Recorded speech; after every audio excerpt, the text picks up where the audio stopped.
بسم اللہ الرحمن الرحیم۔ شکم میں درد کا علاج، امام علی علیہ السلام کا بتایا ہوا نسخہ۔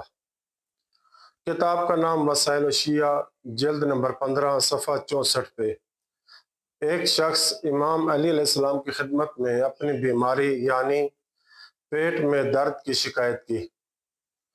امام علیہ السلام نے فرمایا کہ اپنی بیوی سے اس کے حق مار والی رقم میں سے 1 درہم مانگ اور اس سے شہد خرید کر اور اس میں بارش کا پانی ملا کر پی لے، صحت مند ہو جائے گا۔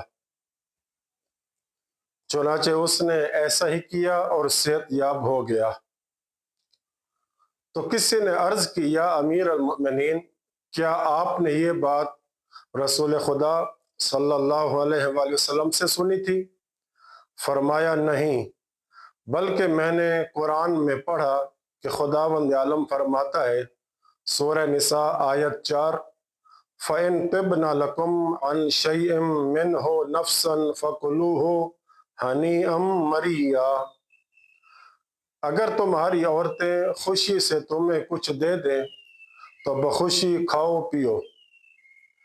نیز دوسرے مقام پر اللہ فرماتا ہے، سورہ نحل آیت 69 میں، یخرج من بطونها شراب مختلف الوانہ فیہ شفاء للناس۔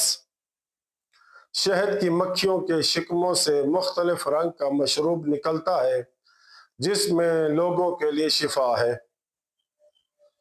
ایک اور جگہ پہ اللہ فرماتا ہے، سورہ قاف آیت 9 میں، وَنَزَّلْنَا مِنَ السَّمَاءِ مَاءً مُبَارَكًا۔ ہم نے آسمان سے بابرکت پانی نازل کیا ہے۔